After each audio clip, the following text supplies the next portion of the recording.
Hi there and welcome to my series Cooking for Kids on Scoff. I'm Michael Underwood and today I've got a fantastic asparagus and crab risotto for you.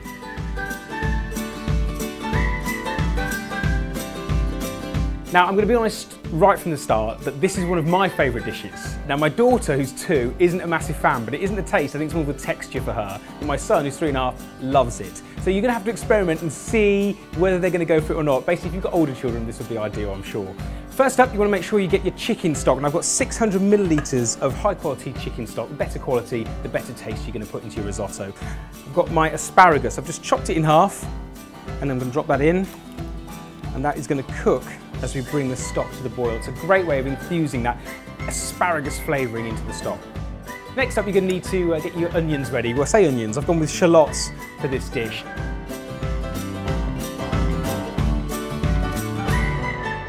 So once you've chopped up your shallots, get a good knob of butter, drop that into a frying pan, let that melt down.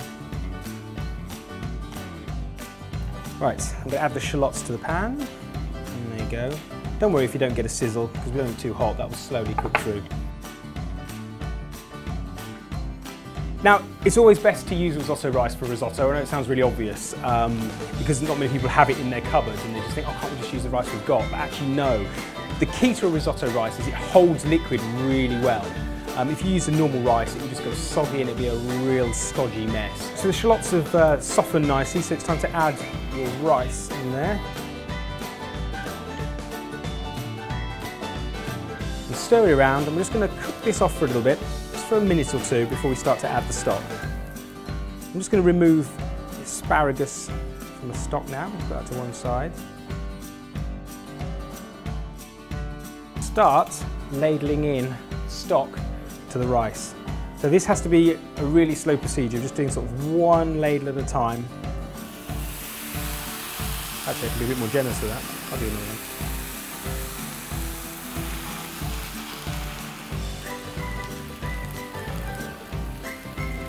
What we want to do, we want to make sure this absorbs all of the liquid, and then just repeat the process until all the stock's been used up.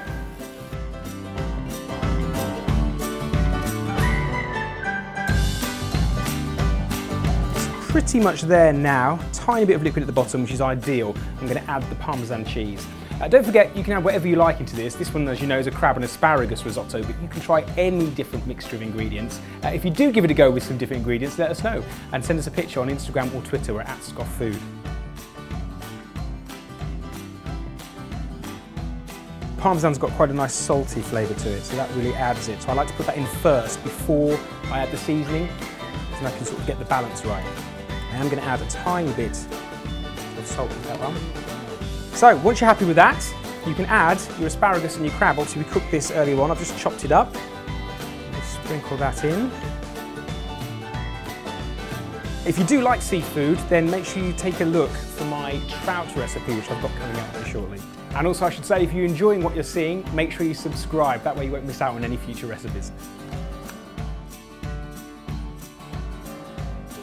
So this is all ready to go, so I'm now just serving up a nice generous portion. And once that's in, you can garnish it.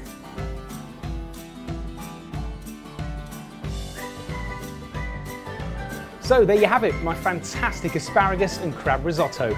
Make sure you enjoy it. I know I will.